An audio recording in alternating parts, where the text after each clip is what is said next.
दो अमीर तीन गरीब बहू की कंजूस सास। श्वेता अपने 5 बेटों और पति के साथ रहती थी। अभी श्वेता के एक भी बेटे की शादी नहीं हुई थी। एक दिन श्वेता की पड़ोसन आरती उससे बोल पड़ी, अरे श्वेता बहन, तुम्हारे बेटे भी अब शादी के लायक हो गए हैं। जानती हूँ, मैं अपने बेटों के लिए गरीब घर की बेटियां ढूंढ रही हूँ जिन्हें घर के काम काज करने में कोई परेशानी ना हो। अब बस इतनी सी बात? अरे बहन, तुम पहले की मुझे ये बात बोल देती। मैं ना बड़ी ही घरेलू लड़कियों को जानती हूँ। कहो तो तुम्हारे बेटों की वही बात पक्की कर दूं। अनेकी और पूछ पूछ श्वेता ने अपनी पड़ोसन के जरिए अपने तीनों बड़े बेटों की शादी पक्की कर दी और कुछ दिनों के बाद शादी हो भी गई। माँ जी, आज खाने में क्या बनाना है?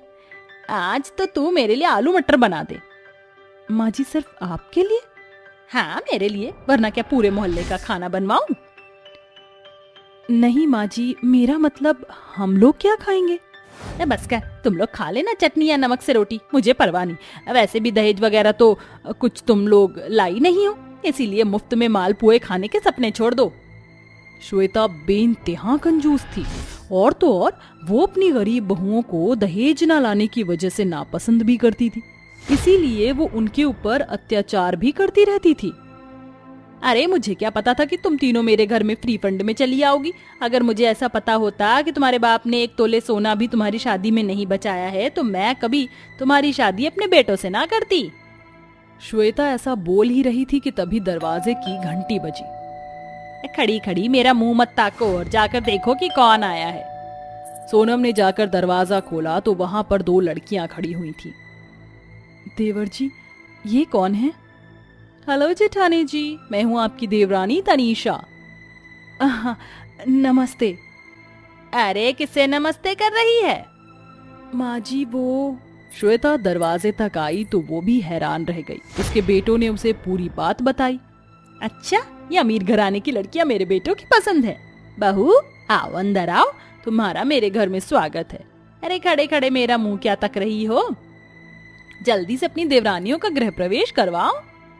तीनों गरीब बहुओं ने अपनी देवरानियों का गृह प्रवेश करवाया। दोनों ही देवरानियां अमीर घराने की थी और श्वेता उन्हें देखकर काफी खुश थी। दोनों अमीर बहुओं को घर में आए लगभग 1 हफ्ता बीत चुका था। श्वेता अपनी अमीर बहुओं का बड़े ही अच्छे से ख्याल रख रही थी।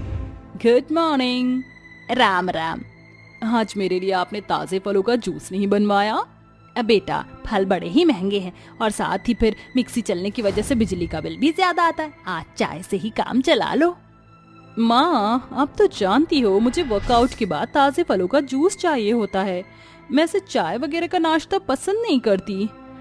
आपको अगर पैसों की चिंता हो रही तो बिजली का बिल मैं पे कर दूंगी।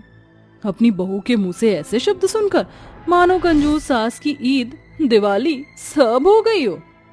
बिजली का बिल? जी, आपके जैसी कंजूस बुढ़िया से और उम्मीद भी क्या कर सकते हैं।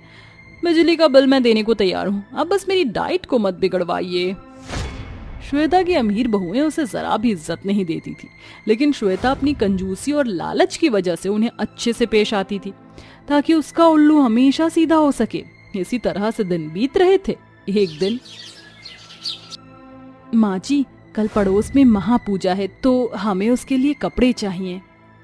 तुम्हें कपड़ों की क्या जरूरत है? जो साड़ी पहने हुए हो उसे ही पहन कर चली जाना। फिर श्वेता ने कुछ देर सोचा।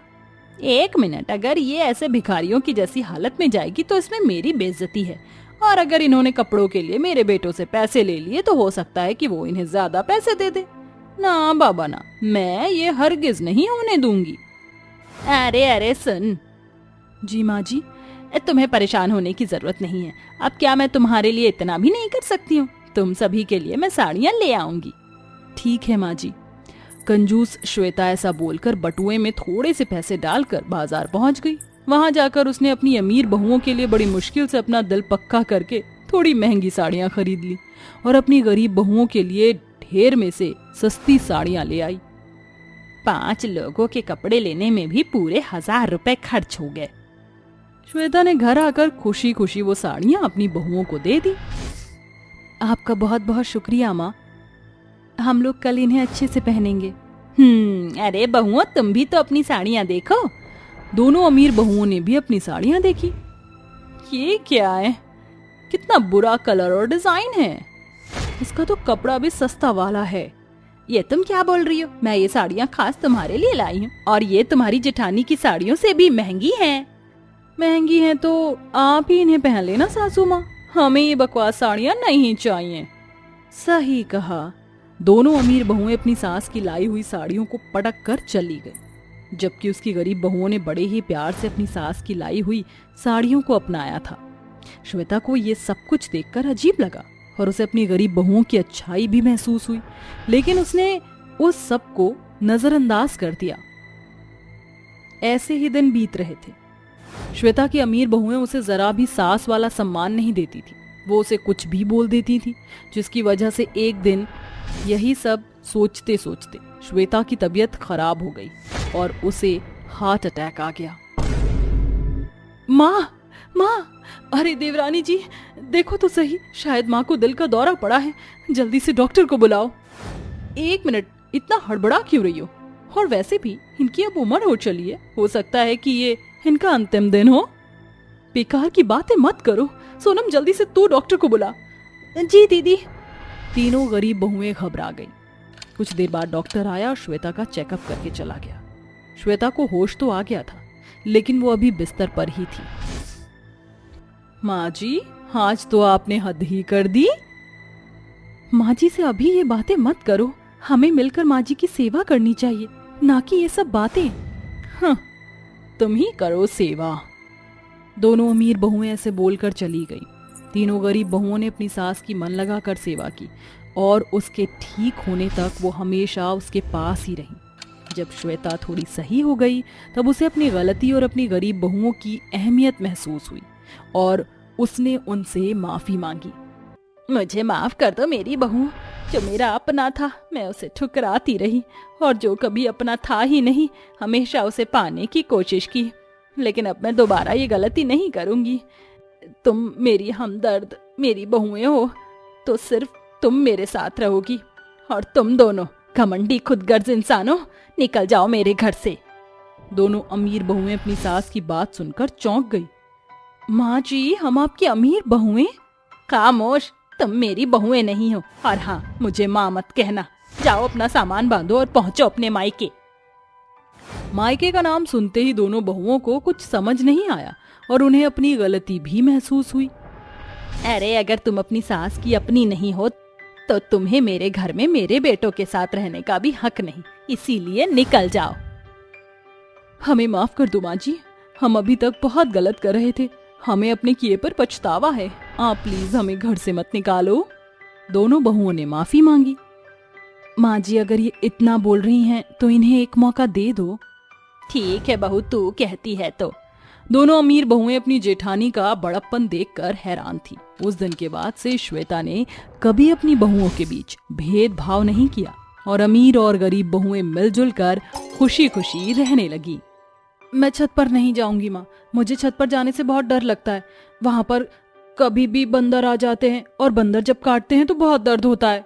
देख रही हो ना माँ, इसे हमेशा कोई ना कोई बहाना याद आ जाता है। जब भी कोई काम बताओ तो इसके पास बहाने के अलावा तो और कुछ है ही नहीं।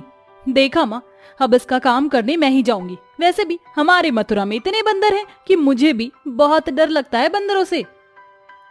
तुम दोनों का ये रोज रोज का ड्रामा देखकर मुझे बहुत तेज गुस्सा आता है।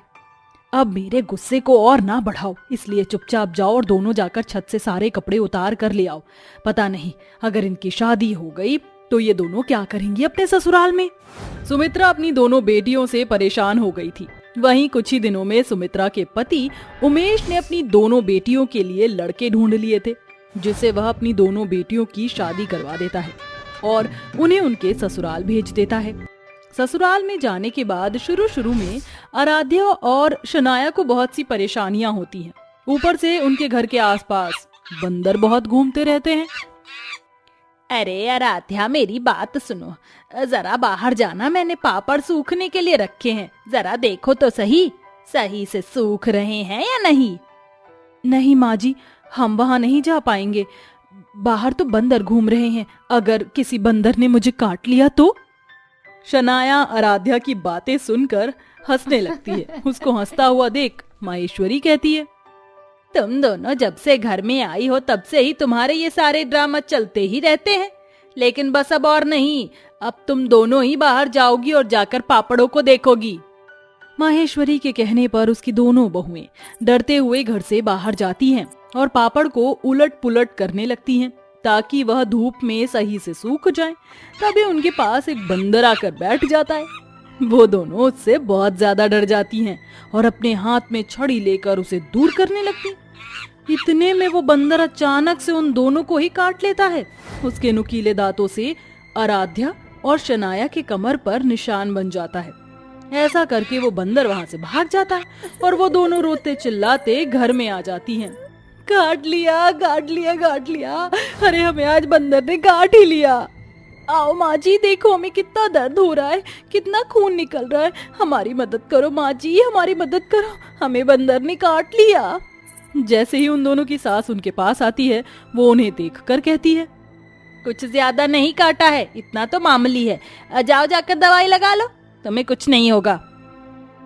ऐसा कहकर महेश्वरी वहां से चली जाती है। अपनी सास का इतना बुरा बर्ताव देखकर उन दोनों को बहुत बुरा लगता है। अरे ये कैसी सास है हमारी, इससे हमारी जरा भी परवाह नहीं है। अगर हम अब बंदर बन गए तो हमारा क्या होगा? हाँ हाँ, तुमने सही कहा, अगर हम बंदरिया बन गए तो फिर हम भी बंदरों की तरह उछल उछल कर यहाँ से वहां जाया करेंगे। वो दोनों अपने जख्म पर दवाई लगा लेती हैं और उस रात सो जाती है। अगले दिन जब वह दोनों सोकर उठती हैं तो वो अपने घर के आंगन में जाकर बंदर की तरह उछलने लगते हैं। ये देख उन दोनों के पति हैरान हो जाते हैं। आखिर इन दोनों को हुआ क्या है? इस तरह तो बनरिया ही उछल सकती हैं। वैसे एक बात कहूं, हमारी पत्नियां बनरिया से कम भी नहीं है। वो दोनों अपनी पत्नियों का मजाक उड़ा रहे होते हैं, लेकिन उन्हें इस बात का जरा भी अंदाजा नहीं होता कि बंदर के काटने की वजह से उन दोनों की पत्नियां इन्फेक्टेड हो जाती हैं, जिसकी वजह से वह बंदरों वाली हरकतें करने लगती हैं। इस तरह उनका बंदरों की तरह उछलना 1 से 2 दिन तक चलता रहता है, जिसके बाद वो घर के अंदर खाना भी जानवरों की तरह खाने लगते हैं। तुम दोनों ये किस तरह खाना खा रही हो? क्या तुम्हें खाना खाना नहीं आता? माहेश्वरी के कहने पर भी उसकी दोनों बहू उसकी बातों का कोई जवाब नहीं देती, जिसके बाद माहेश्वरी फिर से गुस्से से उन दोनों से पूछती है। तब वह अपने मुंह से अजीब बंदरिया जैसी आवाज निकालने लगती हैं।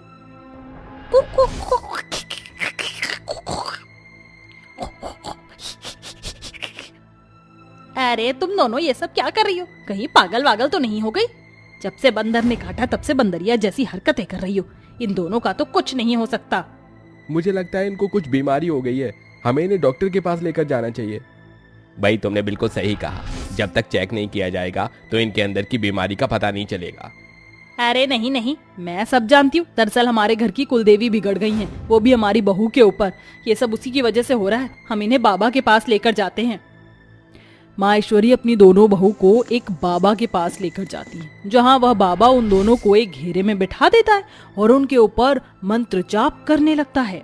जिसके बाद बाबा माहेश्वरी और उसके दोनों बेटों से कहता है, बहुत बुरा हुआ इन दोनों बच्चों के साथ। ये दोनों तुम्हारी बहू हैं। देखो, इन दोनों के ऊपर चुड़ैल का साया है और इसे हटाने के लिए तुम्हें बहुत कुछ करना होगा, जैसे कई सारे जानवर लेकर आने होंगे, इनकी बलि चढ़ानी होगी, इसके बाद ही इनके ऊपर से वो काला साया हटेगा।